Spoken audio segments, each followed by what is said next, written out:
Okay, now we're recording, so I can't say anything dumb. Just to cover what we just went over real quick, this is our portfolio. This has general, automatically has everyone in it, good for projects that are relevant to everyone on your team. Portfolios are kind of like folders for your projects. So however it's relevant to file your projects away. So for example, if you work with clients, you might want to have all of your clients in one portfolio. Or if you have like kind of internal operations stuff, content marketing, sales, you can have kind of an internal product or portfolio rather.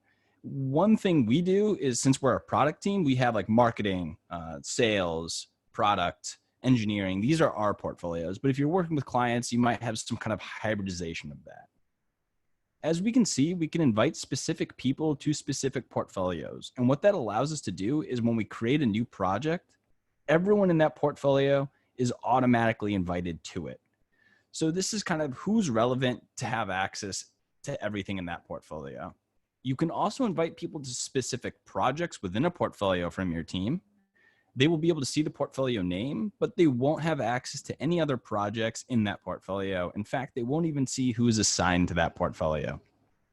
So that's really just a good way to have kind of selective access if you need it versus blanket access if you need all of your marketers in one place or just all of your account owners in your client portfolio. So we're going to start with a project. We're going to do something here in our client project. I'm going to build a website for someone. And I'm actually going to start on we're going to start with milestones, but I'm going to go to tasks first and just so we can explain things.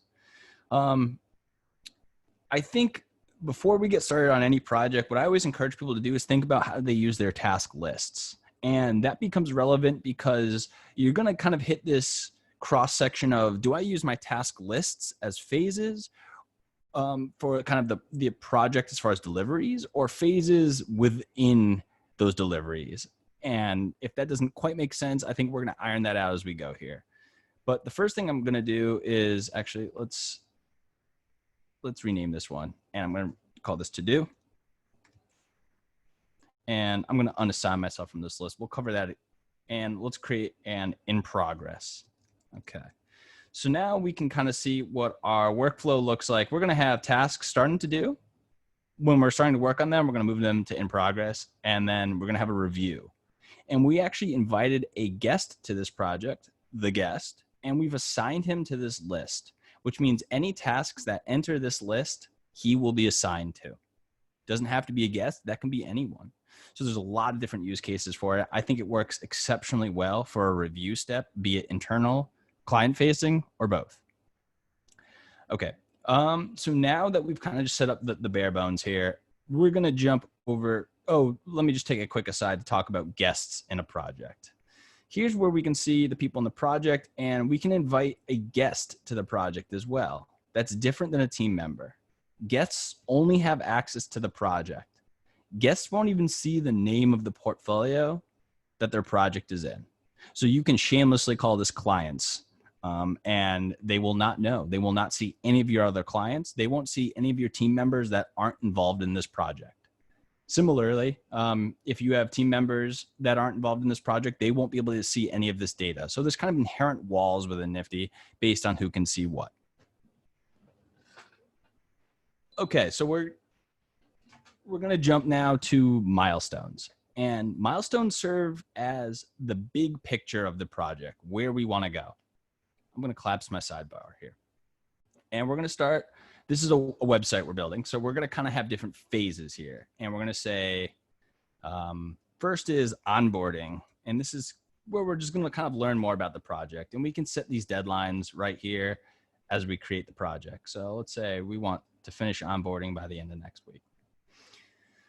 And we're going to create UX design. And you can also drag it this way. I kind of like to do that when I'm not actually managing a project, just these demos to show what that kind of looks like. And we're going to do UI design, and we're going to create one more called development.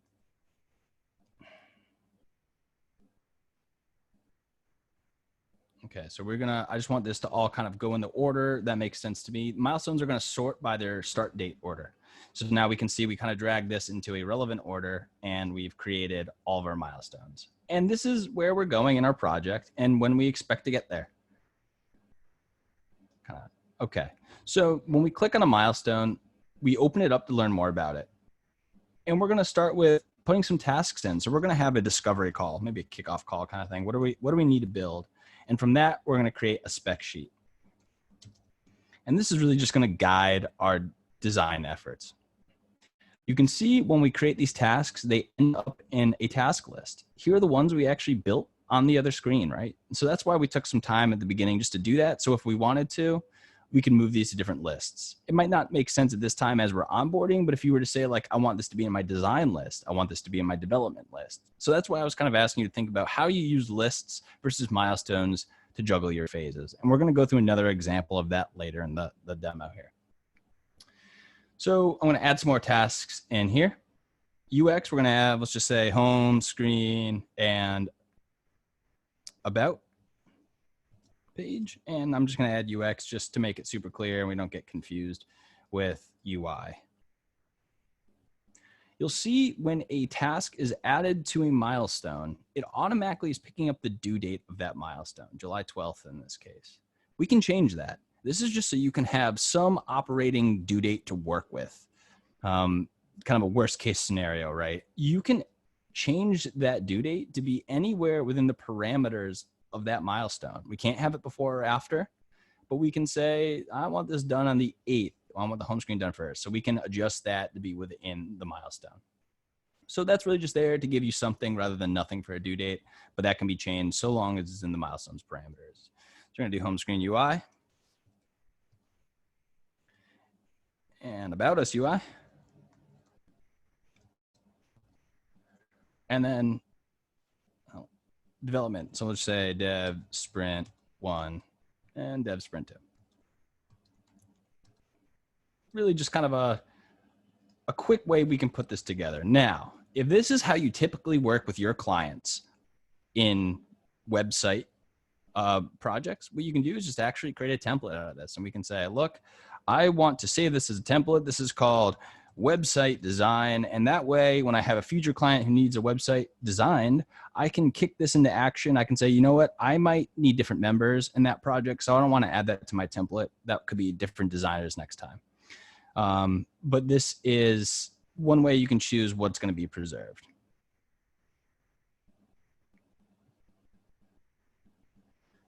Using onboards as an example milestone, can there be milestones for individual client and then all milestones for all clients be seeing a single window? Yes, we're going to cover that a little later, but absolutely, Jeff. Okay, so we've created a bunch of tasks under our milestones. Here they are on the task screen. Remember, we saw them from that milestone, but here they are all in to do.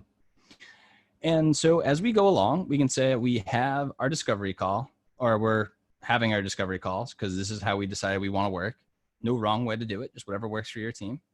You maybe don't need to review a discovery call. Your client's probably part of it.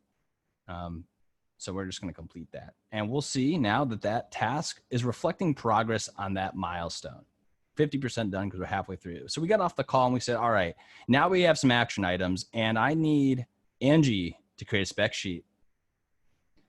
We can also see that from the task screen. You can see there's kind of an inherent marriage between milestones and tasks. In fact, we have what I think is the most slept on feature in Nifty, which is our swim lane view. I think it works great for this style of workflow because these phases are uniform.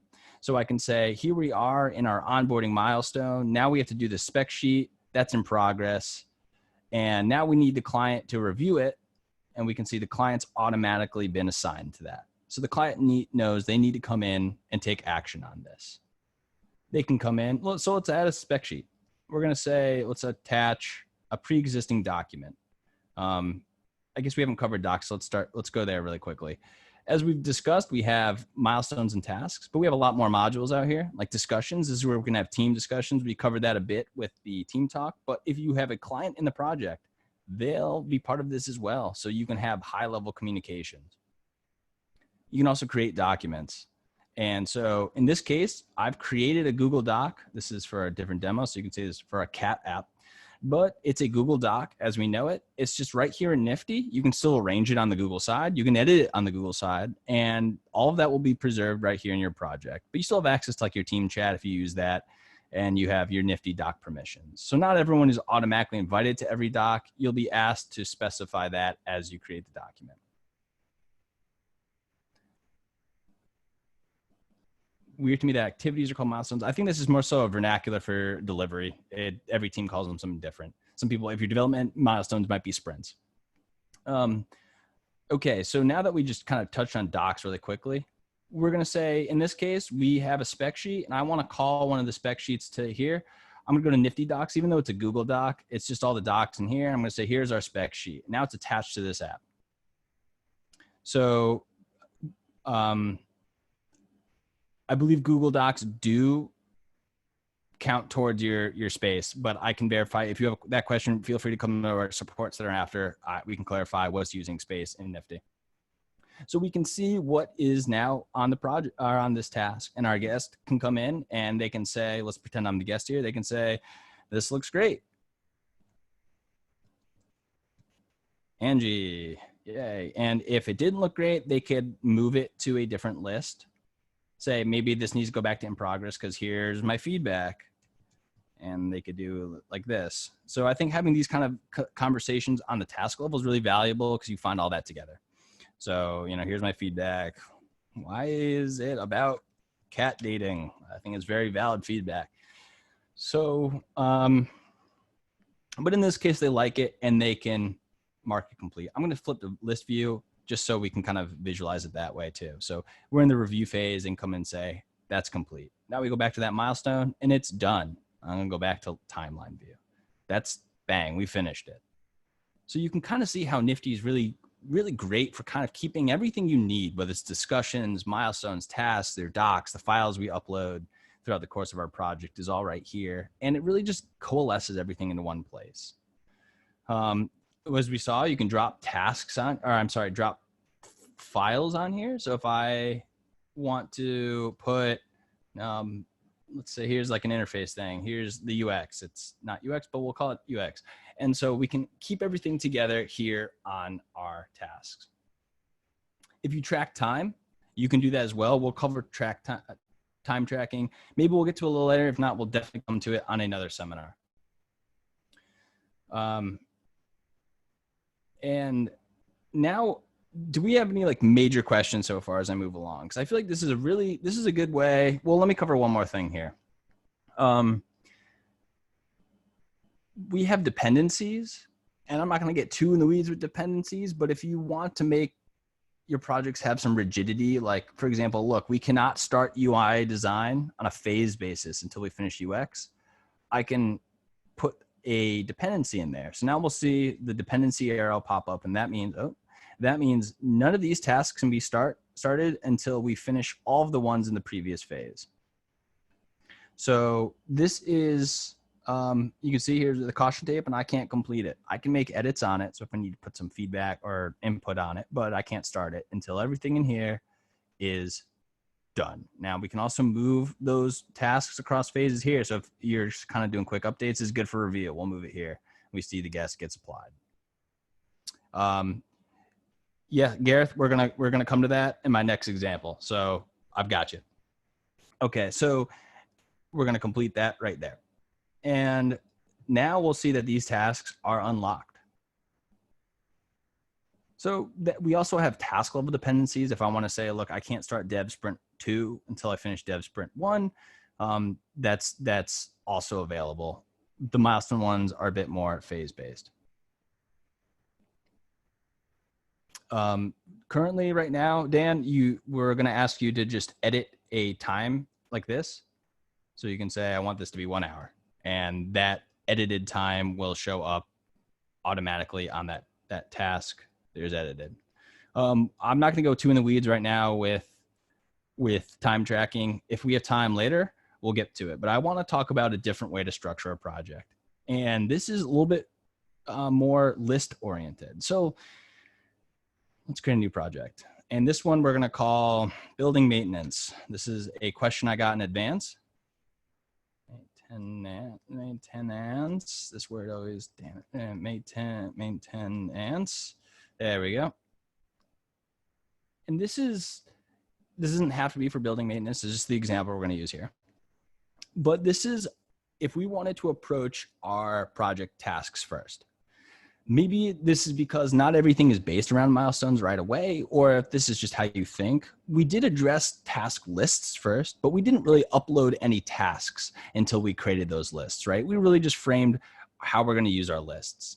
But let's say you're working, in this case, we're going to say we're working with kind of phase-based people or specialized people. So if you're in the tech world, you could say this is a list for our designers. This is a list for our developers. In this case, we're doing building maintenance. So we might have our electrician. We might have we're going to rename this to plumber.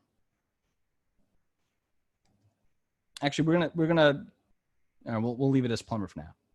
We're going to add this and we'll say this is we'll just start with these two as I blank on home improvement. So we have someone on our team, and this can be a guest as well. If you're working with outside contractors and you don't want them to have kind of a little bit more in-depth exposure to your team members through direct messages if you're using it, if you just want them to be involved in this one project, you can still do a lot of these assignments. They have a lot of power to come in and approve tasks, complete them and whatnot. So in this case, let's say we have a broken toilet. We have a toilet breaks. And first we need someone what are the tasks for our plumber to kind of fix the toilet? So unit 4B, and I'm going to just copy that because I'm going to use that a lot. So unit 4B, toilet, check out. We want to see what's going on. And then we have to say unit 4B, order a new toilet. And unit 4B, install toilet, right? All of these kind of have, and we're going to assign someone to it. Let's say Carlos is our plumber here. These really kind of do have a time frame in them. Like you want to be able to say, by this date, we're going to have our new toilet installed. Well, we've kind of started with a task list first, but now we want to kick this into a milestone. And we have this feature called set task list as milestone. So you're going to see here, this is now, we see this little arrow jump up. This is a specialized task list. And that's because it became a milestone. So if we go to our milestones, here it is. And there are the tasks we made under it. So this is kind of a retroactive way to go from lists backwards to milestones. They both kind of have specific use cases. And a lot of the times what people will do is, we saw in this other project, we have like to do.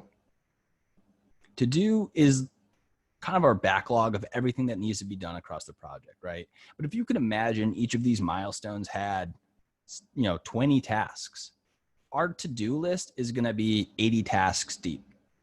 So one thing you can do is actually create and we'll use this project as an example for that. You can kind of create backlogs of quote unquote to-dos based on that phase by create a task list for this milestone. That's really the same way of doing, turn this task list into a milestone from the task screen. This is kind of the same thing, except doing it proactively. So this is going to be, after development, we're going to have a launch. And we're going to have in here, let's just drag it to the end to keep it where we want it. And boom, we're going to say we have testing and launch. So we want to make sure all of this, yeah, so you can duplicate an entire project, Jeff, or you can template it. The difference being the data inside a task here, like this is going to be duplicated. So if you have conversations and stuff, that'll be carried. So if it's kind of building the bones of a flow, I would do a template. Okay, so like we said, we created that task list in advance while we created that milestone by hitting this tick box. And now we can see we have the launch milestone over here on its own. And that's kind of, we can use these as backlogs for to-dos. So you can have each milestone with its own backlog as we go along. But I'm going to go back to the building maintenance project. And it's that same flow where if we want to have an electrical issue, Emily's our electrician. Unit 4B, they got bad luck here. The bad light fixture, investigate. And so this is how you can, and these can all be different people. None of them need to be part of your team. Investigate. And you can kind of do that whole thing backwards again. Do we have project templates for system engineering? You can see our available templates here. So if we have development, these are all the developments we have, Scrum and Agile, kind of bare bones right now, but you can create your own. So if you have one that you can even take one of these as kind of a jumping point, customize it and save it again. And then you can have your saved templates and use them that way. All right. So we kind of really drilled down the two ways to approach a project. Am I going to upload my tasks into task lists and then maybe use milestones, or am I going to start with milestones first? There's no wrong way to do it. It's whatever works best for you. You might do it on a different project. Depends on the project per basis. A couple things I want to cover in discussions. You have the ability to do a Zoom call. We're looking to add more video technology as we go along. Zoom was just the first one we put in, as it was kind of at the forefront of the COVID rise. And so you'll be able to start a Zoom call if you integrate the Zoom app in here, and this will drop a banner for the entire project discussion that people can join. You can also have these calls individually or in group chats. In this example, we created one for talking about our favorite TV shows, or if I want to talk to Angie directly, we can start that Zoom call.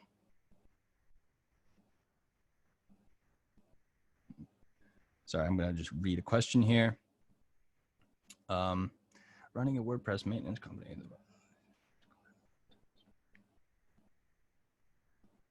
Yes, Jeff. You can create the flow that you use for every project and template that, so then you can use it again. And that was done here. We just kind of hover on this, we get the option dots, and you save as template.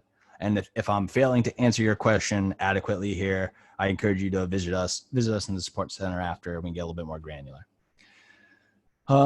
We kind of blazed through it before, but we do have documents, and you can import from your Google Drive. So if you have a pre-existing sheet that's relevant to this project, bring it on in. And if you create documents here, again, you can do that, and it's going to appear in your G Drive as well. We currently don't have access to the level of Google to specify what folder it needs to go in.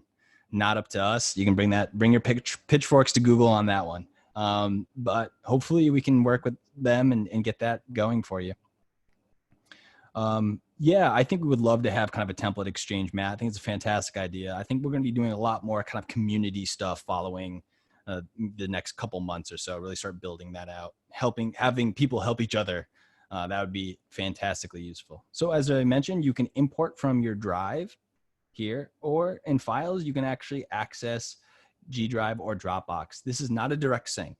So you can bring specific files in without having to bombard a project with everything in a drive. So you can kind of be a little bit more have a little bit more wisdom about what you want to bring in.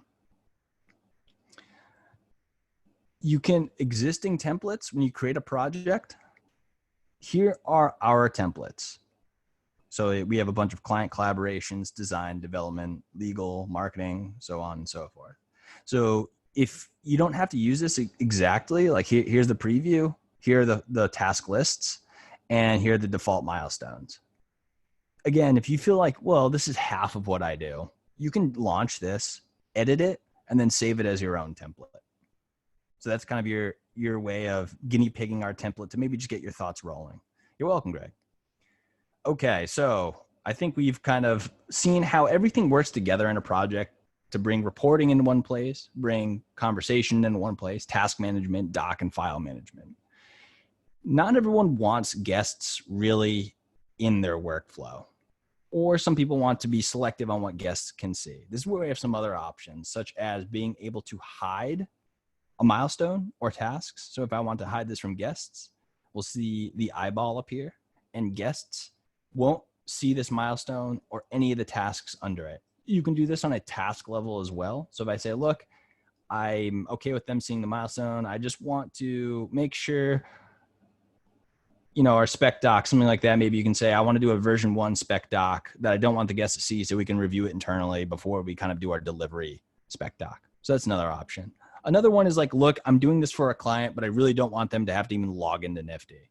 The downside there is that, you can't assign them tasks, which we all know client projects are always delayed because of the client, though they'll never admit it. So I think there's a lot of power to being able to do that. But if you want to just kind of share things, or if you want, like you see our public roadmap, we can't have everyone in as a guest, but we can share this and say, here's our public link to the roadmap. And now people can see what's going on inside the project in real time. This link doesn't need to update. As we make updates on our own, they'll be able to see this. You'll notice that UI is missing, right? And that's because we have it hidden. So if you have anything hidden and you share your roadmap publicly, it's automatically going to hide that information. So that's a good way to make sure you don't have a big oopsie. Now I want to talk about how this all fits together in the big picture, because it works great on a project level, but we want to see how we can scale this. That's usually one of the biggest pain points, whether it's internal or with clients. You just want to be able to scale what you're doing. And that's everything up here. These are our cross project tools. I think it was, I'm trying to find who asked earlier. Someone asked how we can see everything going on at once. And there's a bunch of different ways to do it based on what you want to see. So first is overview. Overview is all of the projects running in tandem across the organization, or to be more specific, the ones that I'm a part of. There might be stuff going on that I cannot see.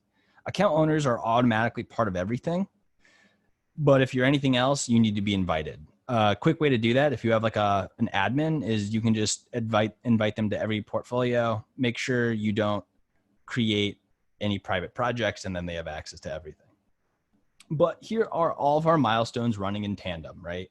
And it's that milestone experience where I can go in and see what's overdue, who's it assigned to. Oh, wait, that was actually done. I can complete that and make that update here. If I want to do it by portfolio, what do my client projects look like? I can just go to that one portfolio. We're really just looking at these, and I can get those insights right here. Workloads is a user-based understanding of what's going on. So I can see who's got what assigned to them over what period of time. Now, we don't have a lot assigned now, so I'm just going to take a minute here to go just kind of wildly assign people to a bunch of tasks so we can get some kind of different information. So Angie, we'll give this one to Carlos. Emily, let's give myself some love too. I gotta be busy. And we're gonna do tags. Let's say this is a high priority item. This is a medium priority item. And I wanna say this is awaiting client feedback. We'll put this one in the review because that's our passive aggressive way of saying this is on you, client. Okay, so now we're in workloads. We can see there's now a lot more information here for everyone to have populated, especially when those due dates are a little bit in advance. Yep, here we go. So this is really our user-based, and we can see like Carlos might be a little busy right here.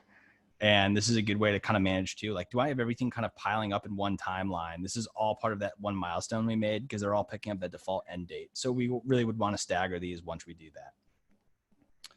We also have a calendar which links to Google. Oh, I'm sorry, that's our personal calendar. Strike that. We have a team calendar. So everything that's going on within our team, we can see those deadlines for those tasks right here. And I can look into this. This is that locked task due to the dependency. We can create tasks here and assign it to people in a specific project. So this is kind of our team calendar that really fleshes out when you have a lot of things hustling and bustling. There's also a really useful list view for this as well. And really I think this is another bread and butter feature of Nifty. First of all, we have a master config, which means like, for example, I just want to see my client projects. I'm not worried about my marketing and sales right now. I really just want to see how my client is doing. My clients are doing. So I'm kind of doing a master filter there to say, these are just my client projects.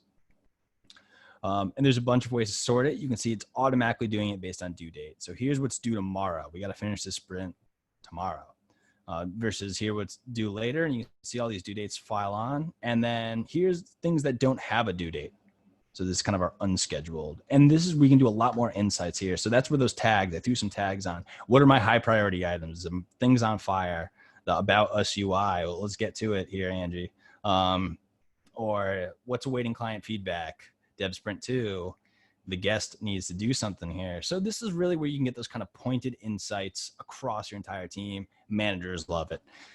If I'm just kind of doing my job here, I'm not necessarily worried about everyone else. More so, I just need to know what I need to do. That's where my tasks come into play. This is another killer feature in Nifty, because this just helps me organize what I need to do across all of my projects without having to jump to every individual task board. Really an aggregate screen. And it's that same kind of layout where I can say, maybe I just want to see one project. I can actually do it by milestone. So those tags, search. Really useful. Now this is the personal calendar. This is the one that integrates with Google. Bam, you can see this is my Google Calendar. Don't look at me. Okay, here are the files I've uploaded across several of my projects. Two-way, Dan, we're working on it. We're hoping within a month. We would love to have two-way for ourselves as well. So it's hot on the radar. We had some initial hurdles to clear to even get one-way with Google, and they were cool about it. So, and here, if I've been tracking time, here is where I can aggregate all of the things I've done across all of the projects in one place. Just based on the time, I don't think we're gonna get to a lot of time tracking stuff today. If you have those questions, please come to the support center, because I do want to open this up for questions soon. I just have two more things I really want to cover, because I get these questions a lot. One is, all right, I've got like a project intake flow. People fill out a form and then I want it to come into Nifty. Is it easy to link to Google Calendar? It is. And that would be done. You can go to your settings, or you want to go to your settings, App Center. And if you're not the team owner, which you probably are, but if you're not, you can just hook to your Google Calendar right here. And then these are our team apps. And this is only going to have access for the account owner. So you can really just integrate with things as you see fit. We're going to be rolling out many more integrations. That's another thing really hot on our roadmap, is just plugging Nifty into as many other things as well. Import from Trello. There's two ways to do it. You could do a bulk import right here. So if I want to say, look, every Trello board I have, I want to create a project out of. That's where I would go. If I want to just say, look, this one project, I need to bring my Trello board in, I do that here. So it really comes down to, do I want to create a new project for every Trello board versus do I want to bring a single board into a single project? As far as the nuts and bolts of who can be assigned to what, stuff like that, that's all going to be really apparent during the import process. But if you have any questions with that as well, please, I would say visit the Help Center. I don't know all of that off the top of my head right now. Okay, so intake. I've got people signing up. So right now we don't have a native form tool. We would love to. We have designs for one. It's a little bit on the back burner for now, but we have a lot of ways. If you use like Zapier, which if you haven't looked into Zapier, I would encourage you to do so. This is a way you can create one-way integrations from other apps. So what a lot of people will do is like, I want to create a type form. This is a really popular form into Nifty. And I'm not going to go through the whole flow of how this works, but basically what you want to say is like a new entry in type form is going to create a task. One day we'll have it so you can create a project based on a template. We don't have that right now. So if you're very persnickety about how the project is structured when they sign up, I would do it this way. If you don't care, if you're happy with just having a stock project made whenever someone signs up for the form, you can do it. You can do that directly. But I think there's a lot of benefits to doing this way because they might have a lot of data. Like here's my project value, like 45. Let's just throw a ton of zeros on there. We're having a good day. And here's their email, John@Quincy. And so you can see like all this stuff would come in and then you can actually move this. So if I say like, oh, here it is in my to-do list. Oh, real quick. I've assigned myself to this list. So every time someone creates, every time someone does that type form or Google form, whatever form you use, and appears in Nifty, let's say, Tamika B, Tamika B signs up, you see I'm automatically assigned. And so this is how I know to immediately take action when someone signs up, because I'm going to get prompted through a task. And then I can go ahead, if I want to create a project for them based on one of my templates, I can do that. And I can go ahead and move this task into that project. And that would just help me. And I just have to specify the list. And so that's a good way to kind of keep that intake data with that project if you needed to structure it. So this is how I would recommend running an intake. As you can see here, I've disabled all of the other things in this project. So that's another good point. We have modular projects.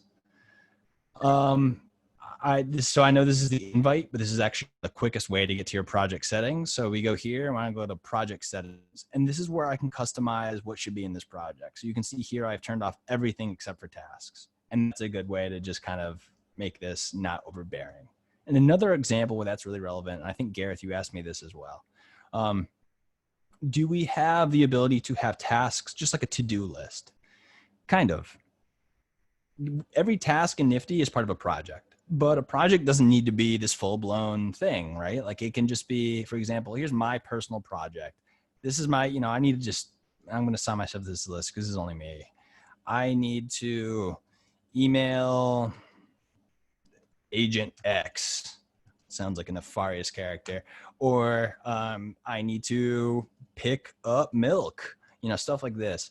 And you can actually do this from my tasks. So if I just want to create a task and I can just select the project, right? I can say, I want this in my personal and to do. So you can kind of access my tasks or an individual project as a to-do list without having it be some full blown, what are the milestones for picking up milk? Like, I don't think we need that. So this is how I would run a personal list inside of Nifty. Yeah, you're welcome.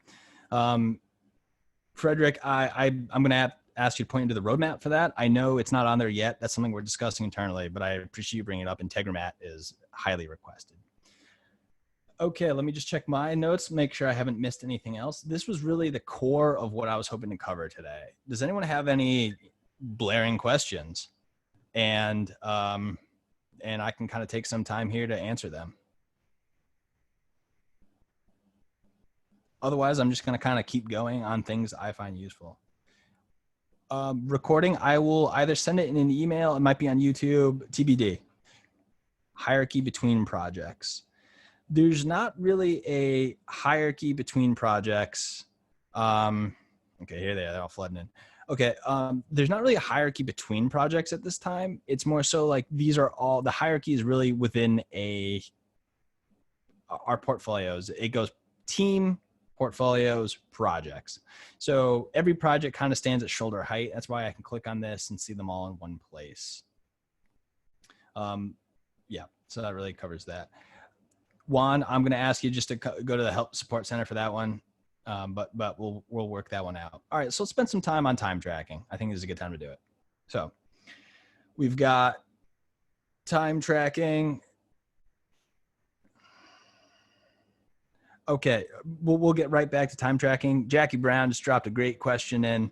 And is there a way to keep the time relationship in templates? Templates are going to automatically create the day that you enact them. So that's the start date. You don't get to choose that. But there's kind of a fun workaround that you can use if you want to create a project today that should start in a month. So let's go to client website because I think this is relevant.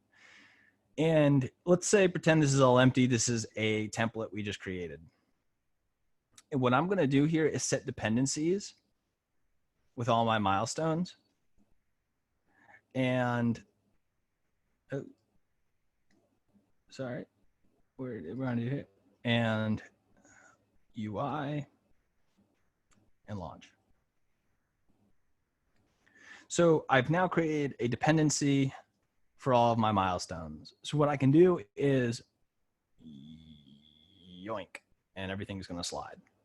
So I would say if you really want to be able to move things in bulk with your templates, save them with the dependencies, and then you can always just turn off whichever ones really don't make sense for your workflow, but it's kind of the easiest way to move things in bulk right now.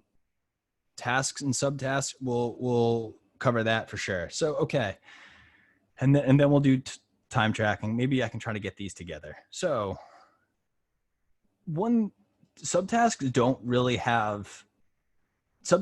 don't update your milestone status. Subtasks are really just to help you understand what needs to be done in that task. So for example, the About Us UI, let's do UI is maybe a weird example. Let's just make this UX because I think it's a little bit more pertinent. We want to say we want to make sure we have include vertical headshots. We want to show previous employer logos. And we need a mobile version as well.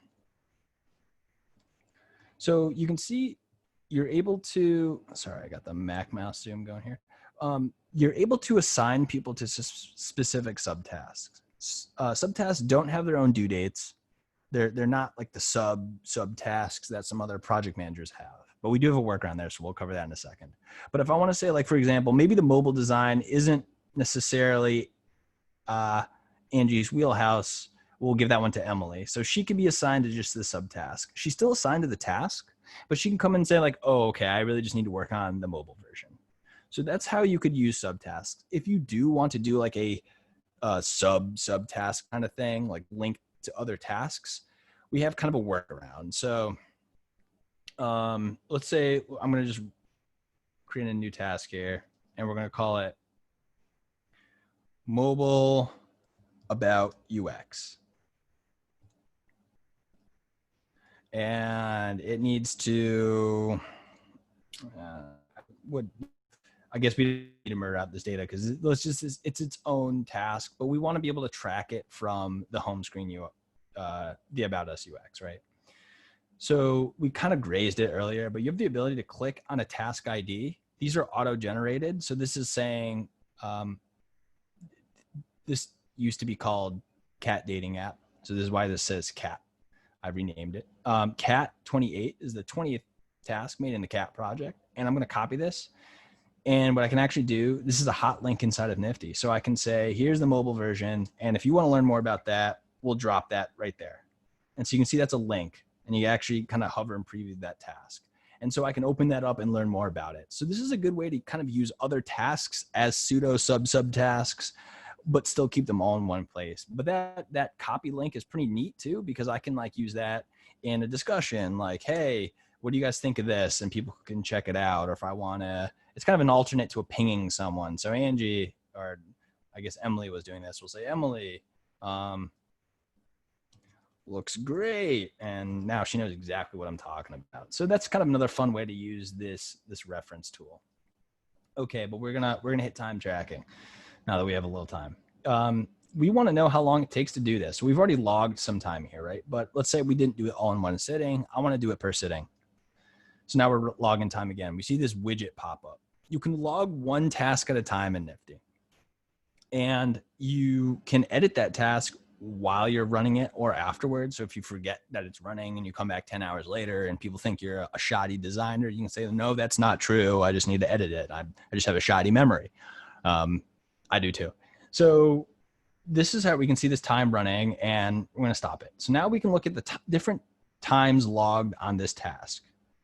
If we have a bunch of different people, I can say, what are the, right now it's just me, but if we have other users, I can filter who else has logged time on this task. I can, home is, we didn't really cover this, but this is a window to insights to the project. So if you're an admin or higher, you'll have access to the time tracking widget here. And I can look at all of the different tasks. So let's just, let's log it on some others. It's not good. We'll do it on the on screen UX. I'll just give this one 3 hours. Okay, so now I can go here and see like, here's all the things I've logged, and I can, oh, it's running. And I can download this report. I can actually do that from here, or I can hover on the project and download the timesheet, or view the timesheet and then download it. So you can control the parameters in which you want to download it. And you can, maybe I just want my timesheet. In this case, that's all we have. And we can bring that down as a PDF or CSV. Now, if I want to know what I've done across my projects, best way to do that right now is through my tasks and time. And now we can see it's all in one project right now, but here are all the different timestamps I've done on this day. If I want to know someone else's, I go to their profile. Carlos, what's your time? Carlos hasn't been logging time. So that's really where time is right now. We have a lot of requests to kind of continue that, and I understand that. So I appreciate if you have any of that kind of feedback, feel free to come to the help center with that. We've gotten plenty of it. Let's see. Quarterly recurring is not in yet. That's something we're looking to do very shortly, Gareth. Hopefully when the next recurring expansion and dependency expansion are kind of coming up quickly on our radar. Those are kind of top of list. So those are some things that we really want to tackle sooner rather than later. Yeah, Jeff, you could build a dependency within a project using dependencies. Or I'm sorry, a hierarchy using dependencies. We don't have a Chrome extension right now. That'd be great. That's the list of nice to haves. There's a lot I would love to have. Some other things I think you should really take advantage of in Nifty. Take this moment to kind of go over this is this search. I mean, this thing's pretty cool. It doesn't go everywhere. Like it's not going to go inside of a doc, but if I just need to find a doc somewhere, I know it's somewhere, but a lot of my projects have the same name. You know, this is a good way to do it. So you don't have to kill yourself, right? Like, you know, it's somewhere. I can search direct messages, or I have like a history. So I can like go to a previous project I was at to pull up something quickly. We're looking to get a little bit more information in here soon, so it's a little bit easier to parse, but it's better than nothing. We also have like a back button, which is pretty cool. So if you were like here and you were here, you know, now you can just go back. And so that's another really fun way to kind of navigate it. It's almost like a little micro OS. A lot of people lampoon me for not using dark mode. So if you're a dark mode user, Milestones really pop. Go for it. Go nuts. One more thing I want to cover here is notification settings. We talked about how when I get assigned to a task, I know to come in and take action on it. Everyone gets to choose their own notification settings. As you can see, I really prefer to not be harangued over email from Nifty. I get enough emails every day as is, and I spend all day in front of the thing. So between that and my mobile app, I'm going to catch it. But you might like that, or especially clients love it because they probably aren't in here all day unless it's really immersive. So that way they just get an email knowing, hey, this task got assigned to you. There's also really useful things like the daily digest email, which kind of sums up what needs to be, what have you missed? Well, you can get that every day. And unread messages. We do this every 60 minutes. So it's not like you're getting an email per message, but this is another good way. Like, look, I need to know that through email because that's the best way to contact me. So this is a really personalized way to make sure you're getting what you want from Nifty, the way you want it. A couple of nitty gritty things too. Like if you want to change your name, this is where you do that password and that stuff. If you're the team owner, you can change your team settings here. So if I want to change the name of my team to something else or the URL up here, and this is the logo. So this is how you can get your branding in the forefront. You can see this one doesn't have our Nifty logo. A lot of our screenshots do because we do. This is where you can say, I want to use team chat or I don't. This is where you can say, I want all of my users to log in manually with Google. Just be forewarned right now, if you are using Google SSO, you're going to have a little bit of problems with Zapier. We're looking to remedy that sooner rather than later, but just keep that top of mind. And then team. So this is where if you say like, look, I have a client right now, but I actually want them to be a team member, or Carlos, I need you to be an admin. This is where you're going to do that. I believe the kind of rule of thumb is you can promote up to shoulder width. So admins can bestow other admins. You can only have one account owner. So just bear that in mind as well, as far as who can see what. And the account owner is going to be the one managing billing, or in this case, if you guys are AppSumo users, card input. This is not relevant for you because if you are AppSumo, you have all of these. So I wouldn't worry about that. So that's kind of really the nuts and bolts of how to use Nifty, some different ways to think about structuring, how to preserve your use flow to template it and reuse it in the future, how to leverage automations such as completing a task to reflect milestones progress and assigning someone or people to task lists to make your job of assignments a little bit easier. Great for review steps or just kind of moving things down a pipeline. Got one more minute here if there are any last minute questions that I can cover here. Otherwise, I'm going to pull the plug and I will be sure to send this link. It's either going to be on YouTube, it might be in Dropbox, TBD, but I will give everyone access to this one way or another. You're welcome, Simon. And as you guys can hear, my voice is kind of petering out, getting shredded. Yeah, hey, thanks so much for coming, guys. And if you have any questions as you go along, I think you know where to reach us. So take care.